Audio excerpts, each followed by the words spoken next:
Shalom saudara, kita patut bersyukur kepada Tuhan kalau hari ini kita boleh ada di minggu yang ketiga dari bulan Mei tahun 2021. Melalui kesempatan ini saya akan terlebih dahulu memberikan warta jemaat kepada kita. Yang pertama, sebagaimana sudah dicantumkan di dalam warta jemaat yang dibagikan melalui grup-grup WA, Saudara Sekretariat Gereja sudah merilis data sementara jemaat Gereja Pantai Kosta Immanuel Pasuruan yang sudah menyelesaikan proses registrasi ulang jemaat. Saya secara pribadi maupun seluruh pengurus Gereja Pantai Kosta Immanuel mengucapkan terima kasih kepada saudara yang telah meluangkan waktunya untuk boleh menyelesaikan proses registrasi ini. Dan sembari kita menunggu prosesnya berakhir, harap setiap saudara boleh memperhatikan data yang ada, sehingga apabila ada di antara saudara, teman atau keluarga saudara yang ketinggalan, saudara datanya segera bisa disempurnakan. Begitu ya, sampai minggu yang akan datang tanggal 23 Mei tahun 2021. Yang kedua, minggu yang akan datang gereja kita akan mulai merilis video simulasi tentang pelaksanaan ibadah onsite di gedung gereja. Harap saudara boleh memperhatikan channel YouTube gereja kita dan mencarinya dengan kata kunci simulasi ibadah onsite GPIM Pasuruan. Yang ketiga, kita mengucap syukur kalau pada hari Kamis yang lalu kita boleh bersama-sama memperingati, kita boleh bersama-sama merayakan hari kenaikan Tuhan kita Yesus Kristus kembali ke surga. Dan bersama dengan itu saudara, seorang dari antara kita yaitu saudara Daniel Laksono, putra daripada Bapak dan Ibu Budi Laksono, sudah menyelesaikan baptisan air. Kita mengucap syukur buat satu jiwa yang boleh dihisapkan di dalam keluarga besar Gereja Pantai Kosta Immanuel. Kita doakan supaya saudara Daniel ini boleh sungguh-sungguh hidup menurut kehendak Tuhan, sebagaimana yang sudah diikrarkannya. Dia percaya kepada Kristus, dia menerima Yesus sebagai Tuhan dan Juru Selamatnya pribadi, dan dia mau belajar hidup melayani Tuhan. Ini beberapa pengumuman yang bisa saya sampaikan pada hari ini. Mari bersama-sama saya mengundang kita bangkit berdiri, kita persiapkan diri kita untuk kita mulai di dalam ibadah kita pada hari ini. Mari bersama-sama kita tundukkan kepala, kita satu di dalam doa. Bapa, kami mengucap syukur kepadamu kalau pada hari ini Tuhan kami boleh datang di dalam bakti dan ibadah kami kepada Engkau. Bapa, kalau kami masih punya waktu, kalau kami masih diberikan kesempatan, kami percaya itu adalah kasih karunia Tuhan yang sudah dinyatakan di dalam kehidupan kami. Di dalam segala keadaan kami, di dalam segala kondisi kami percaya anugerah Tuhan tersedia untuk setiap kami anak-anak-Mu Tuhan. Bapak, sebelum kami melakukan segala sesuatunya, biar kiranya Engkau mengampuni segala dosa dan pelanggaran kami. Engkau mengampuni kami Tuhan, Engkau melayakkan kami, sehingga Engkau sucikan kami Tuhan, dan kami ditemukan layak untuk kami datang beribadah kepadamu. Terima kasih Bapak, terima kasih. Kami menyerahkan setiap yang terlibat di dalam ibadah kami pada hari ini. Engkau kuduskan, Engkau sucikan. Kiranya Engkau saja yang melayakkan setiap pelayan Tuhan yang melayani, dan biar kiranya semuanya boleh jadi untuk hormat serta kemuliaan nama Tuhan. Terima kasih Bapak. Kami menyerahkan ibadah kami dari awal, pertengahan, hingga pada akhirnya hanya di dalam nama Tuhan kami, Tuhan Yesus Kristus, Tuhan dan Juru Selamat kami yang hidup. Haleluya. Amin. Silakan saudara duduk kembali. Shalom Bapak Ibu Saudara saya sekalian dalam Tuhan. Tiba saatnya kita akan muji muliakan nama Tuhan di dalam ibadah minggu online ini. Mari kita siapkan hati kita untuk muji menyembah Dia. Mari kita pujikan saat masuk ke hadirat. Haleluya. Haleluya.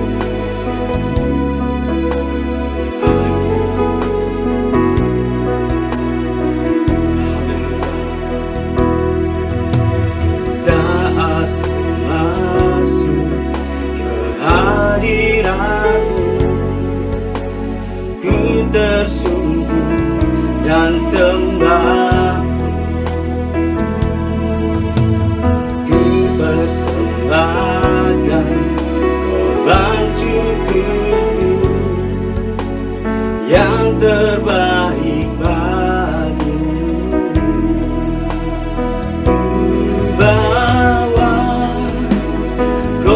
korban syukur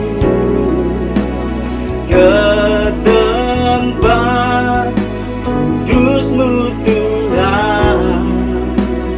Hatiku limpah dengan syukur, sebab Tuhan baik selamanya. Ku bawa korban syukur ke tempat kudus-Mu Tuhan. Hatiku limpah dengan syukur, sebab Tuhan baik. Oh, sebab Tuhan baik. Mari kita buktikan saat masuk ke hadirat-Mu.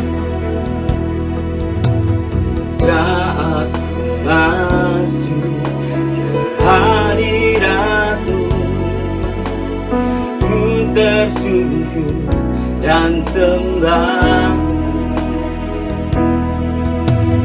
Ku persembahkan korban syukurku yang terbaik bagimu. Ku bawa korban syukur ke tempat kudus-Mu Tuhan. Hatiku limpah dengan syukur, sebab Tuhan baik selamanya. Ku bawa korban syukur ke tempat kudus-Mu Tuhan. Hatiku limpah dengan syukur, sebab Tuhan baik.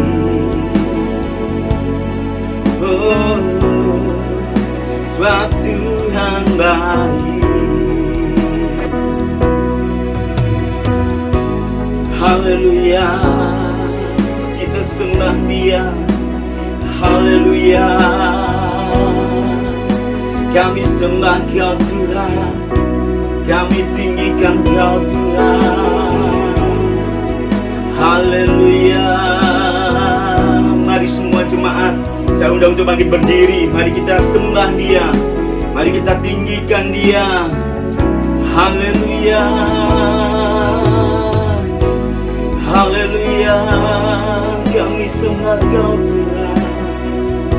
Haleluya, sebab Kau baik Tuhan, Kau baik Yesus. Haleluya, haleluya, haleluya, haleluya, haleluya. Mari kita sembah Dia. Dimanapun kita berada, mari kita sembah Dia, tinggikan Dia. Haleluya, haleluya, kami sembah Kau Tuhan, kami sembah Kau Tuhan. Haleluya, haleluya, haleluya, haleluya.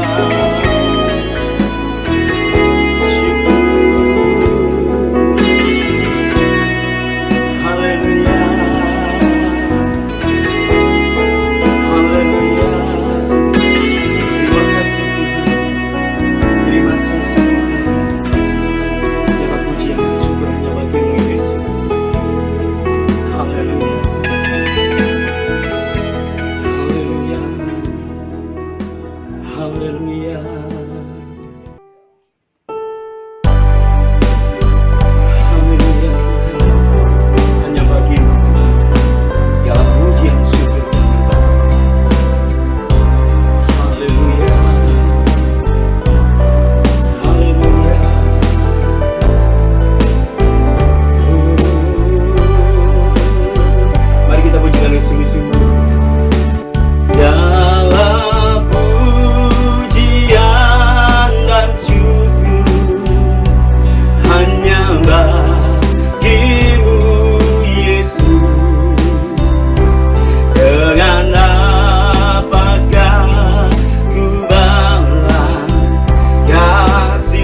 sorak-sorai yang terbaik buat Tuhan. Haleluya. Mari kita pujikan, besarkan nama Tuhan. Haleluya. Oh. Mari kita pujikan dengan sungguh-sungguh. Besarkan nama Tuhan, pujilah Dia. Kemuliaannya besar, tiada terkira. Aku tak dapat balas besar kasih-Nya. Oh, mulialah nama Tuhan, Tuhan yang ajaib, Tuhan yang ajaib, Tuhan yang kuasa, Tuhan yang menolong hidupku, Tuhan yang ajaib, Tuhan yang kuasa, jiwaku ditebus oleh-Nya. Besarkan nama Tuhan, pujilah Dia. Kemurahan-Nya besar, tiada terkira. Haleluya. Aku tak dapat balas besar kasih-Nya.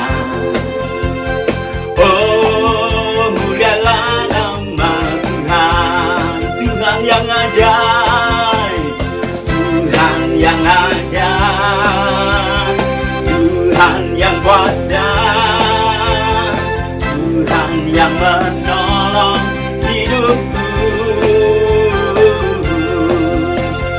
Tuhan yang ajaib, Tuhan yang kuasa, jiwaku ditebus oleh-Nya.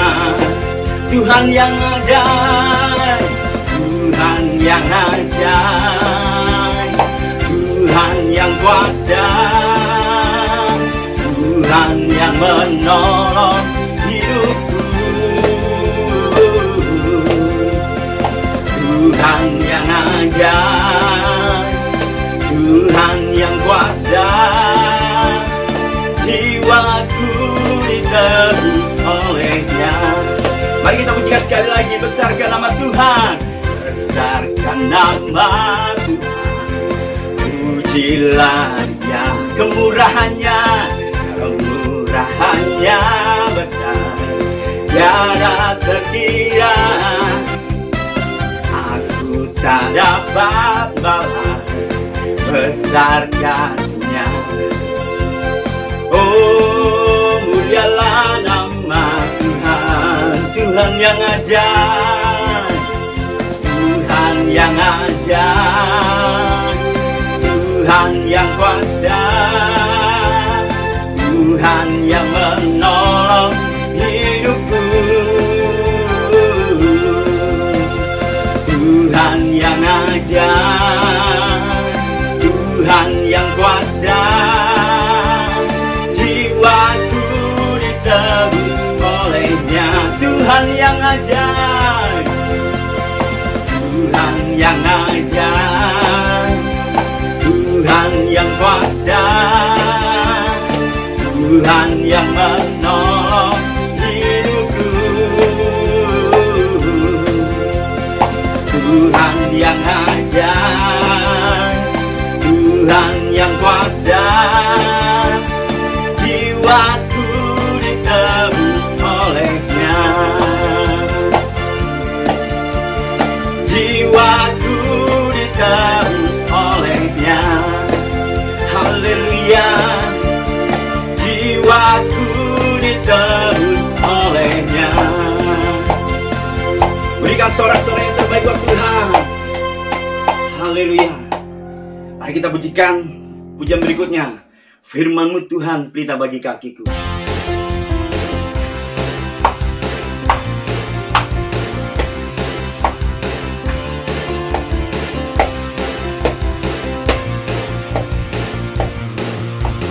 Firman-Mu Tuhan, kakiku. Janjimu, janjimu terang bagi jalan-jalanku. Kebenaranmu menuntunku setiap hari. Ku menantikanmu, beri kekuatan baru. Bukan terbang tinggi di awan, bersamamu dalam kemuliaan. Sebab firman-Mu teguh menopang, ku kan aman dalam-Mu Tuhan. Kita pujikan sekali lagi dengan sungguh-sungguh firman-Mu Tuhan. Haleluya. Mari katakan, firman-Mu Tuhan kita bagi kakiku. Janjimu, janjimu terang bagi jalan-jalanku.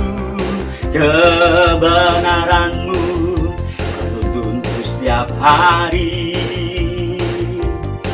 Ku menantikan-Mu, beri kekuatan baru. Bukan terbang tinggi di awan, bersama-Mu dalam kemuliaan. Sebab firman-Mu teguh menopang, ku kan aman dalam-Mu Tuhan. Lebih tinggi lagi, ku kan terbang tinggi di awan, bersama-Mu dalam kemuliaan. Sebab firman-Mu teguh menopang, ku kan aman dalam-Mu Tuhan. Ku kan aman dalam-Mu Tuhan. Ku kan aman dalam-Mu Tuhan.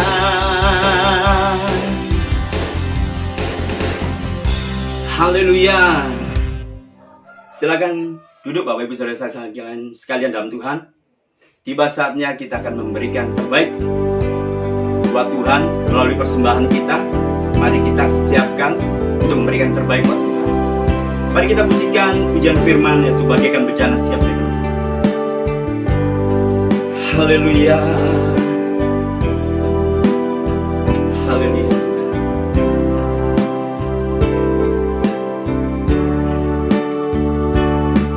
Bagaikan bejana siap dibentuk, demikian hidupku di tangan-Mu.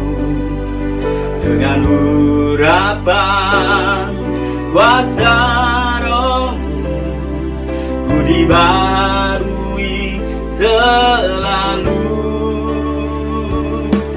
Jadikan ku Allah dalam rumah-Mu.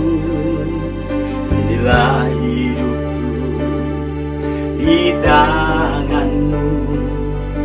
Bentuklah seluruh kehendak-Mu, pakailah sesuai rencana-Mu.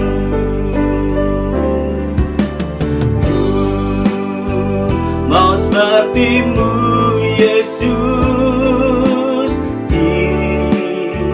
disempurnakan selalu dalam segenap jalanku, memuliakan nama-Mu. Ku mau seperti-Mu, ku mau seperti-Mu Yesus, disempurnakan selalu dalam segenap jalanku, memuliakan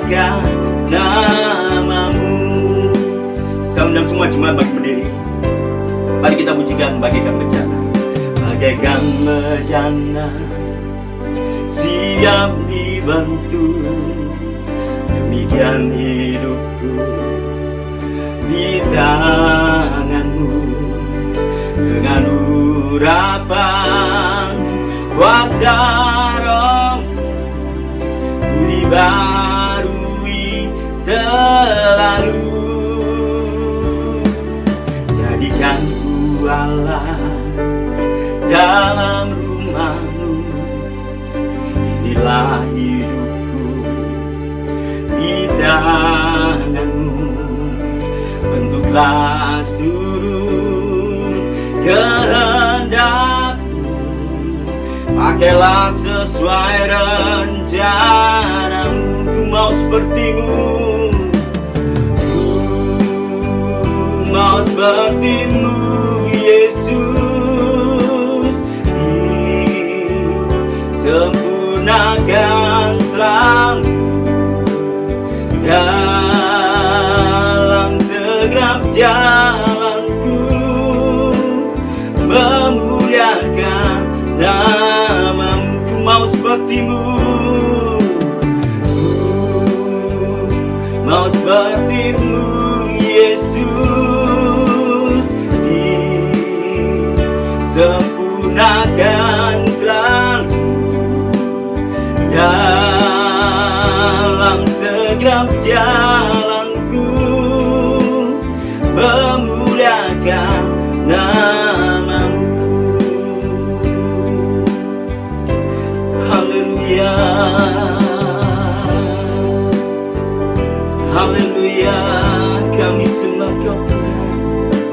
Kami mau seperti Kau Yesus, disempurnakan selalu. Haleluya,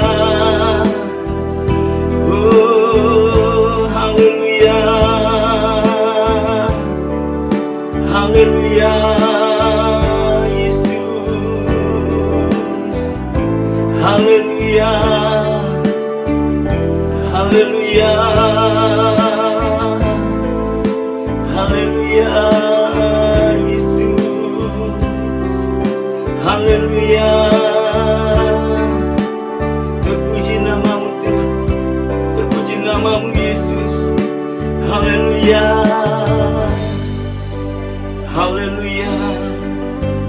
Kami mau sepertimu Yesus, disempurnakan selalu Tuhan.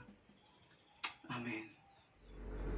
Mari bersama-sama kita tunduk kepala. Sekali lagi kita datang kepada Tuhan di dalam doa kita. Kita persiapkan diri kita untuk menerima kebenaran firman Tuhan. Mari kita berdoa. Maha besar Allah Bapa kami yang kami sembah dan kami kenal di dalam nama Tuhan kami, Tuhan Yesus. Kami mengucap syukur kalau hari ini Tuhan kami boleh menaikkan puji-pujian kami di hadapan-Mu. Kami boleh menaikkan pujian kami dan biarlah kiranya itu menjadi satu persembahan yang berbau harum di hadapan Tuhan.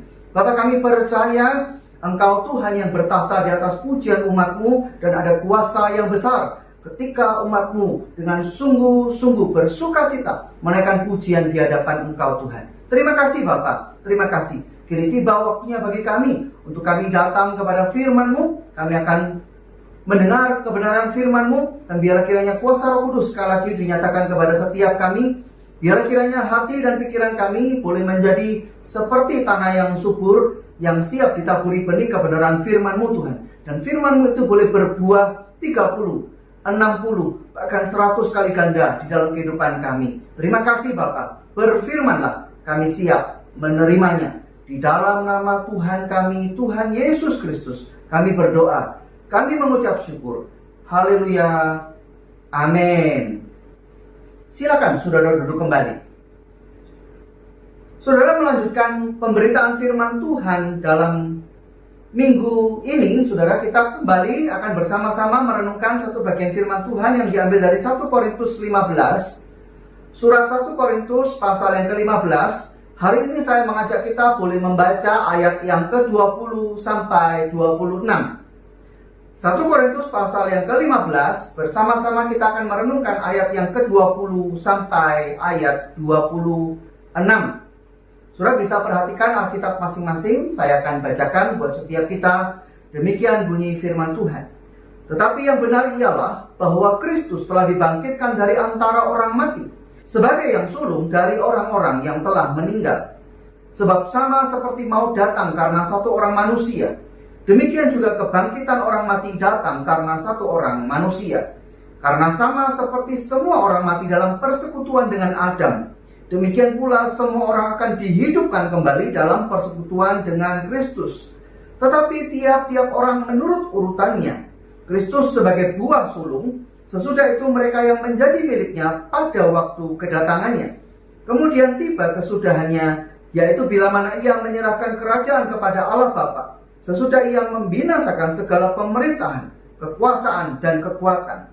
Karena ia harus memegang pemerintahan sebagai raja, sampai Allah meletakkan semua musuhnya di bawah kakinya. Musuh yang terakhir yang dibinasakan ialah maut. Amin. Puji nama Tuhan. Bapak Ibu Saudara yang dikasihi Tuhan, sekali lagi saya akan menyinggung apa yang menjadi pokok persoalan dari pasal 15. Dan nanti setelah saya menjelaskan inti persoalan di sana, saya akan mengingatkan kembali tentang apa yang sudah kita bahas pada perenungan firman Tuhan sebelumnya. Saudara, kita tahu bahwa pokok persoalan yang sebenarnya ada di ayat 12. Yaitu bahwa sebagian jemaat Korintus tidak percaya akan kebangkitan orang mati. Mereka yang pada waktu itu dikelilingi oleh filsafat Yunani yang dualistik, mereka percaya bahwa segala sesuatu dibagi menjadi dua, yaitu yang materi dan yang non-materi. Saudara, yang materi menurut filsafat Yunani ini selalu bersifat jahat, dan yang non-materi itu baik. Dan ketika pemahaman yang seperti ini diterapkan untuk menjawab pertanyaan siapakah manusia, maka jemaat mulai terbawa arus dengan percaya bahwa tubuh manusia yang materi itu jahat dan jiwa atau roh manusia yang non-materi itu baik. Pada saat kematian terjadi pemisahan antara yang baik dengan yang tidak baik. Jiwa atau roh manusia dibebaskan dari tubuh yang jahat. Dan bagi mereka yang mempercayai filsafat ini, waktu kematian adalah waktu yang sukacita bagi jiwa manusia. Akan tetapi, Rasul Paulus membawa berita Injil yang mengajarkan bahwa kalau nanti kita mati di dalam Kristus, maka Allah akan membangkitkan kita dan memberikan kepada kita tubuh yang baru. Dan tentu saja itu adalah berita yang tidak ingin didengar oleh jemaat Korintus yang sudah terpengaruh oleh filsafat Yunani. Lalu Paulus menjawab persoalan ini pertama-tama dengan kebangkitan Kristus. Kalau Kristus itu punya tubuh manusia dan dia dibangkitkan dengan tubuh kemuliaan, maka seharusnya engkau juga percaya pada kebangkitan orang mati. Kalau engkau tidak percaya pada kebangkitan orang mati, maka berarti juga engkau tidak percaya pada kebangkitan Kristus. Kalau engkau tidak percaya kepada kebangkitan Kristus, maka yang terjadi akan luar biasa buruk. Engkau masih hidup dalam dosa-dosamu, engkau tidak akan dibangkitkan, dan engkau akan menjadi orang yang paling sengsara di dunia ini. Itu ayat 12 yang sudah kita pelajari minggu yang lalu. Nah, sekarang Paulus menambah sisi lain dari penjelasannya, saudara.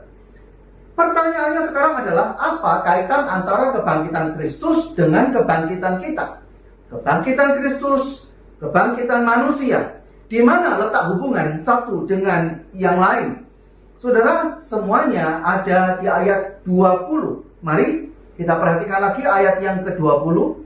Tetapi yang benar ialah bahwa Kristus telah dibangkitkan dari antara orang mati. Perhatikan, di situ bukan titik tetapi koma. Dan ini adalah bagian yang penting. Sebagai yang sulung dari orang-orang yang telah meninggal. Sebagai yang sulung dari orang-orang yang telah meninggal. Saudara, ini akan menjadi pembahasan yang menarik untuk kita perhatikan. Perhatikan baik-baik, saudara. Rasul Paulus tidak mengatakan bahwa Kristus itu sungguh-sungguh bangkit, tetapi dia juga mengatakan bahwa Kristus adalah yang sulung dari orang-orang yang telah meninggal. Apa artinya sulung di sana?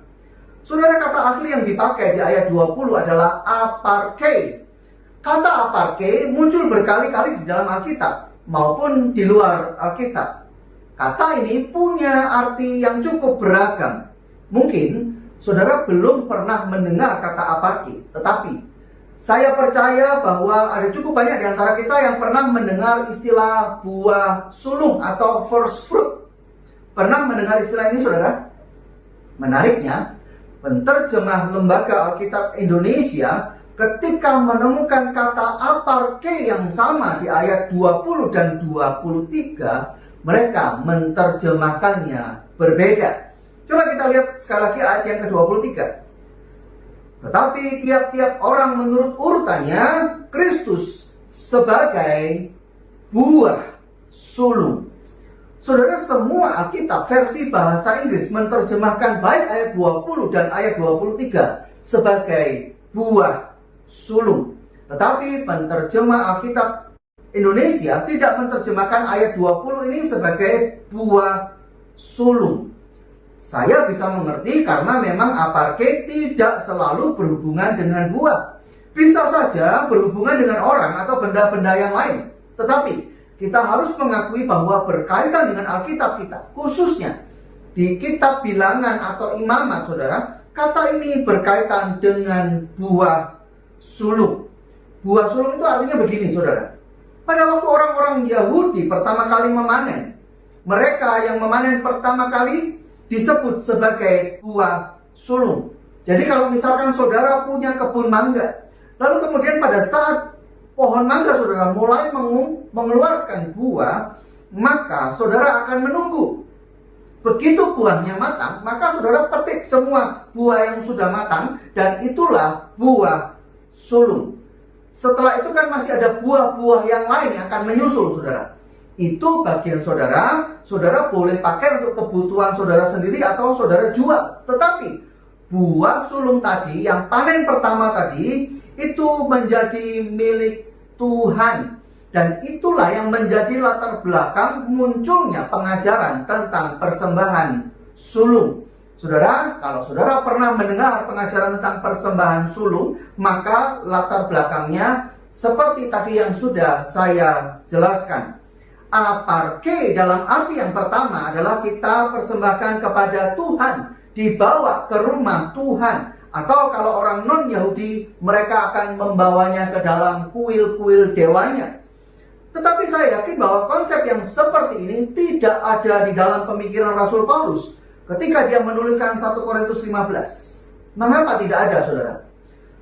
Saudara, kalau aparke di dalam ayat ini artinya seperti itu, berarti Kristus ini dipersembahkan kepada Allah karena dia yang sulung. Lalu, saudara dan saya dipersembahkan kepada siapa? Bukankah di dalam konteks ini Paulus mengajarkan bahwa Kristus dibangkitkan dan kita yang percaya juga dibangkitkan? Kalau Kristus dibangkitkan sebagai yang pertama, kemudian dipersembahkan kepada Allah, lalu kita yang dibangkitkan dipersembahkan kepada siapa? Berarti bukan di dalam pengertian yang seperti itu. Lalu apalagi makna kata aparke ini?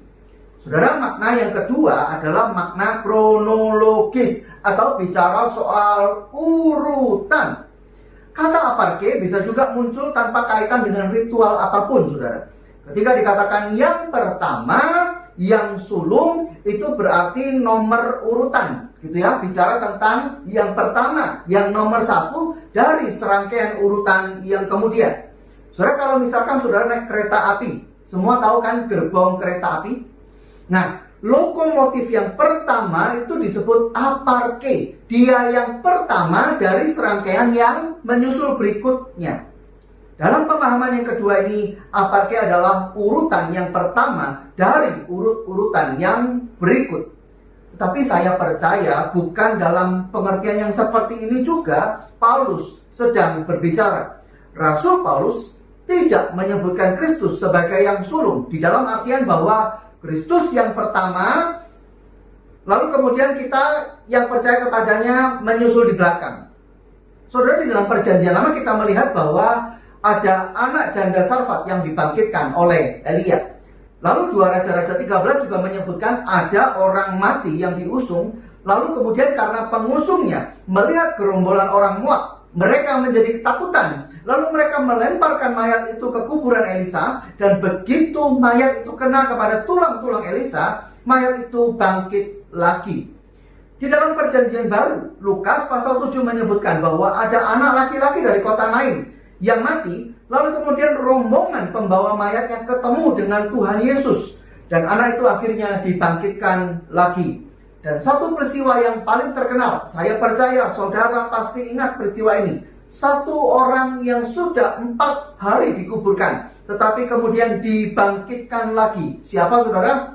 Ya, Lazarus.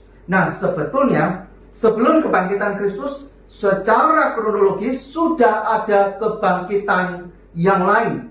Makanya saya yakin Rasul Paulus menyebutkan Kristus sebagai yang sulung bukan dari sisi urutan, tetapi dari sisi keutamaan. Apa maksudnya saudara? Di 1 Korintus 15 tadi dikatakan bahwa Kristus sebagai yang sulung, artinya bahwa kebangkitan Kristus adalah pokok dari keselamatan semua orang. Kenapa saya bisa menafsirkan seperti itu? Mari sekali lagi kita perhatikan ayat yang ke-20. Di situ dikatakan bahwa Kristus ini adalah yang sulung dari antara orang-orang yang telah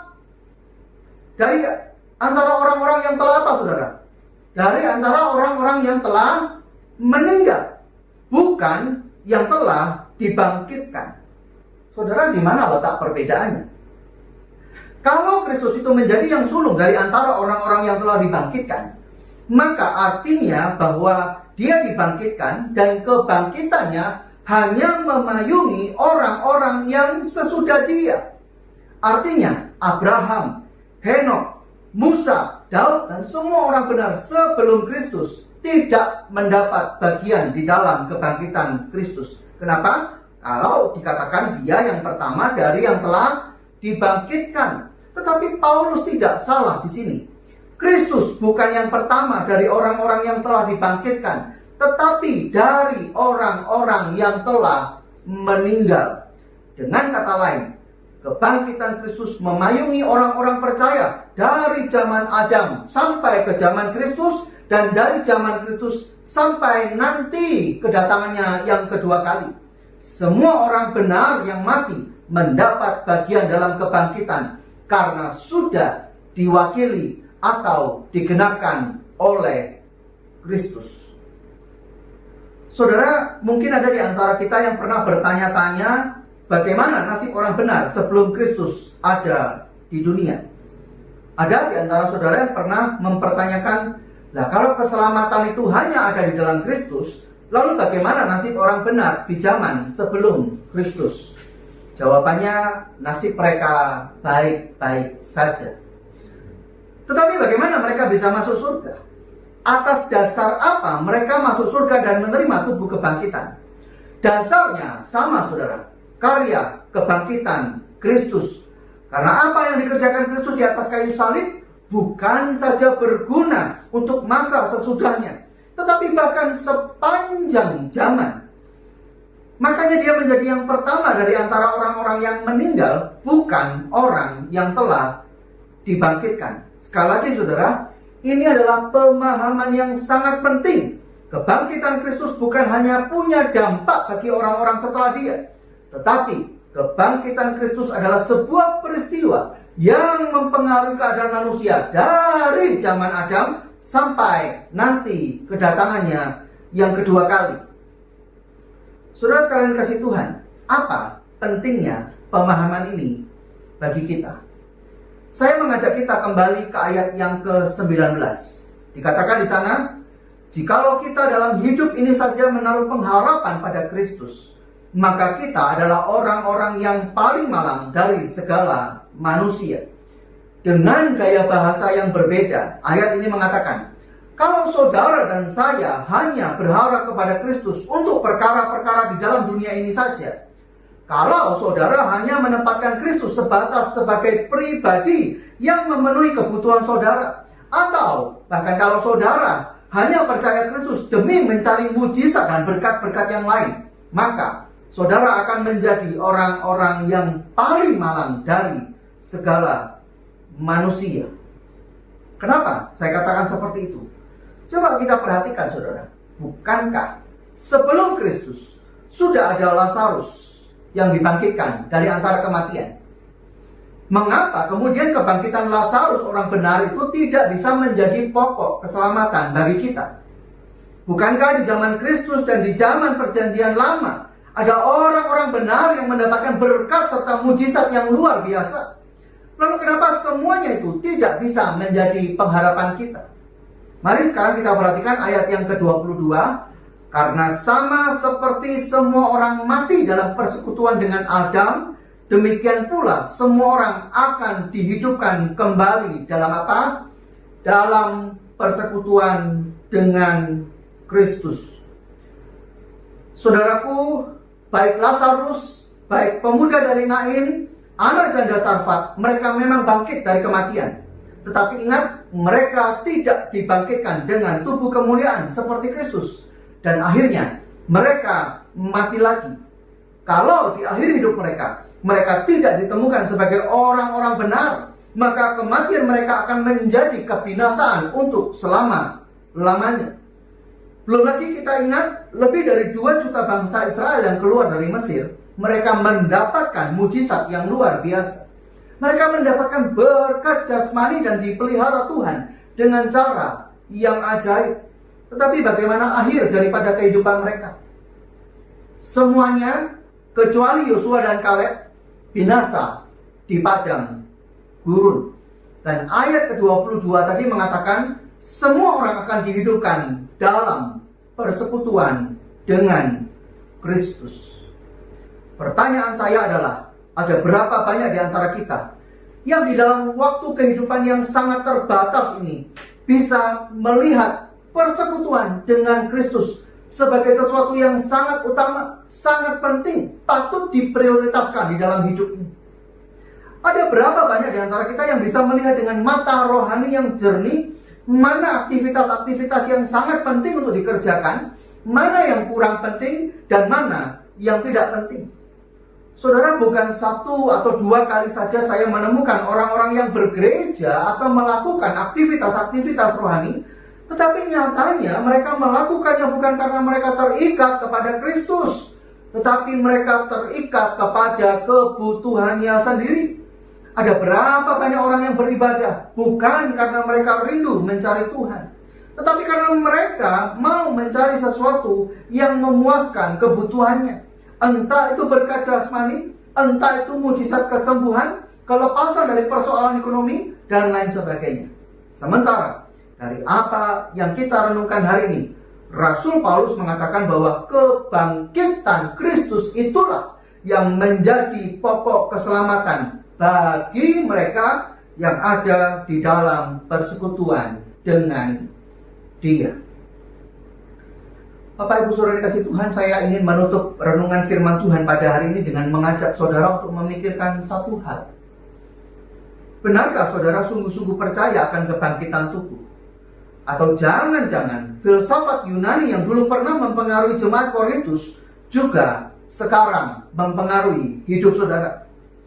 Benarkah di tengah-tengah dunia yang makin sulit ini, di tengah pandemi yang entah sampai kapan terus terjadi, saudara sungguh-sungguh mengimani bahwa apa yang kelihatan ini, apa yang bisa saudara raba, apa yang bisa saudara cicip, bahkan yang disebut oleh manusia sebagai prestasi dan kebanggaan di dunia, semuanya sementara, semuanya semu. Sementara yang sebenarnya adalah kehidupan kekal bersama dengan Bapa di surga.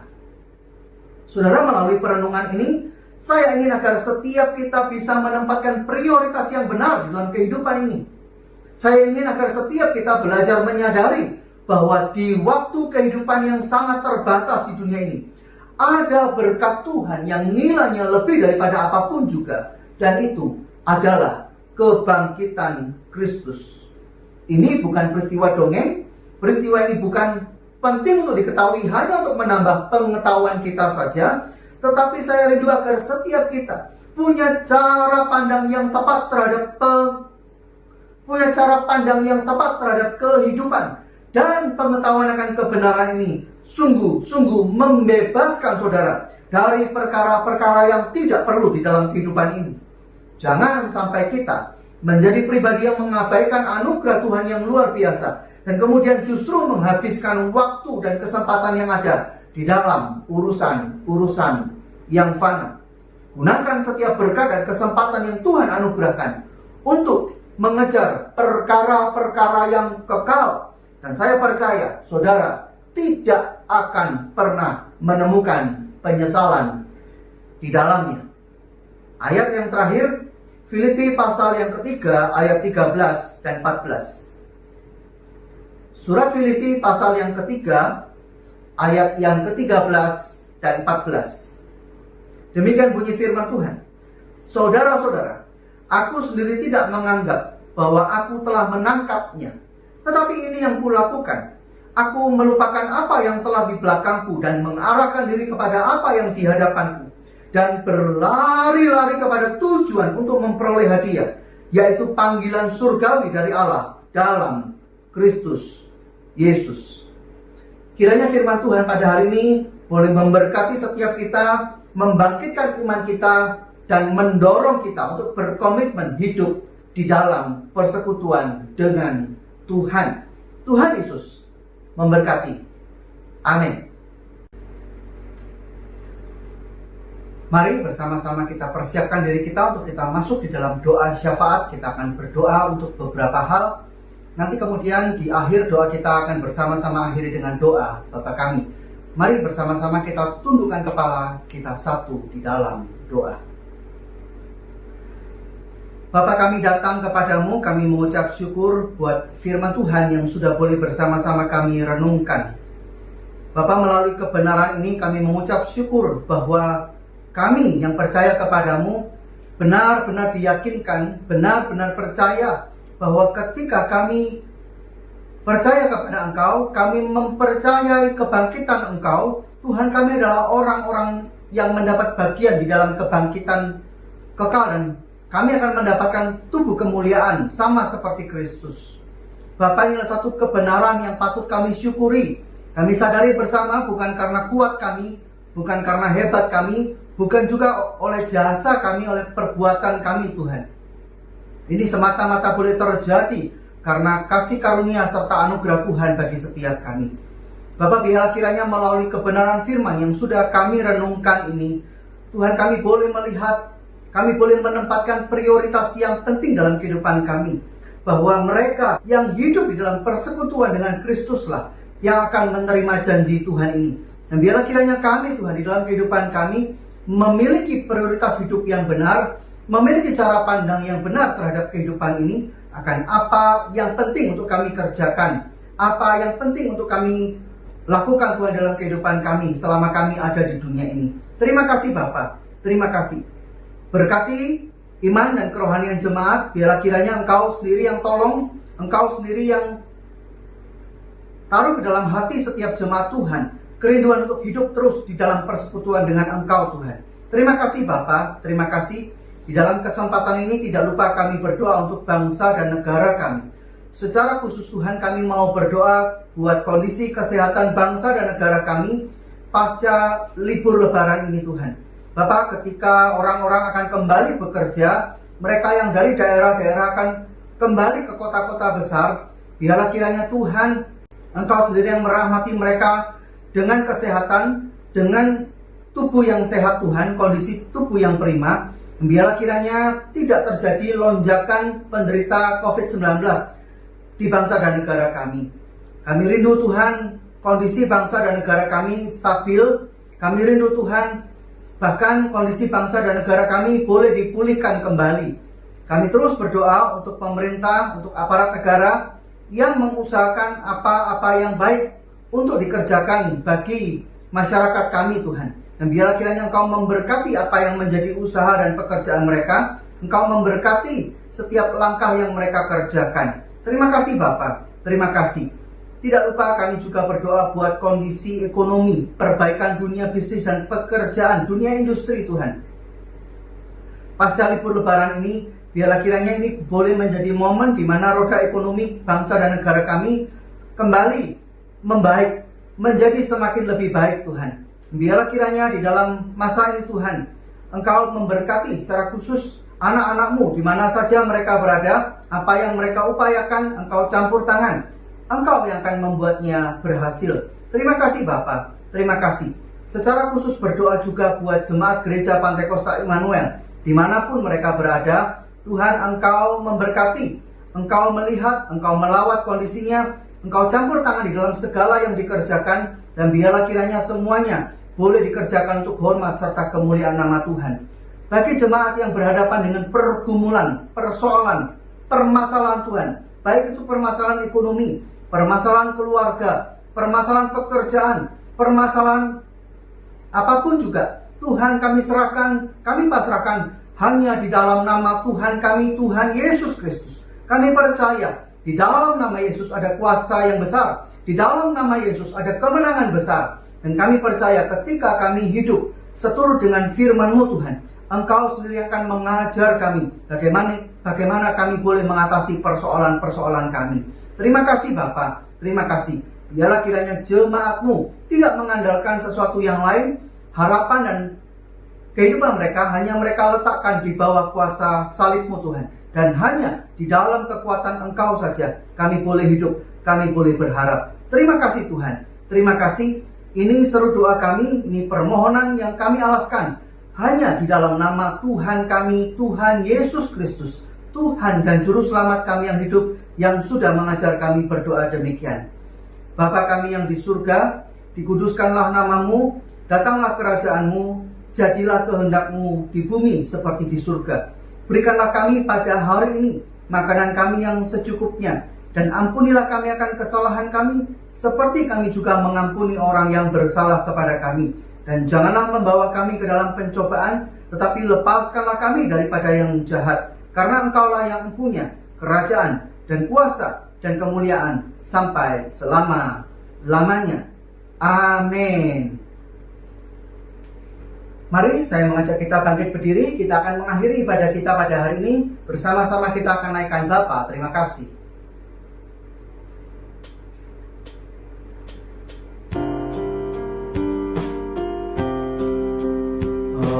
Bapa, terima kasih. Bapa, terima kasih. Bapa di dalam surga, ku berterima kasih. Amin. Mari kita naikkan kedua belah tangan kita dan kita terima berkat Tuhan. Kiranya kasih karunia daripada Allah Bapa, kuasa kebangkitan Tuhan kita Yesus Kristus, persekutuan, damai sejahtera dan sukacita dari Allah Roh Kudus ada bersama-sama dengan kita, menyertai kehidupan kita, mulai hari ini sampai Maranatha, yaitu ketika Kristus kembali untuk yang kedua kalinya. Biarlah yang percaya bersama saya katakan, amin. Selamat hari Minggu, Tuhan Yesus memberkati.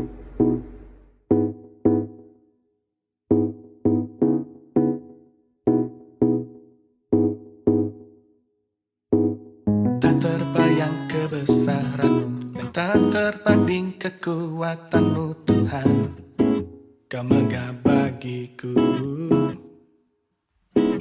segenap jiwa dan pengharapan telah ku serahkan untuk rencana-Mu Tuhan. Kau Raja atasku, hanya Kau yang layak ditinggikan.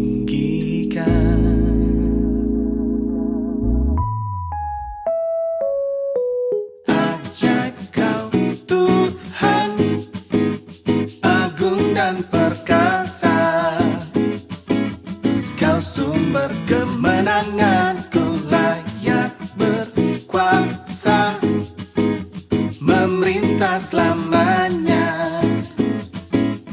Yesus, Kaulah Raja mulia.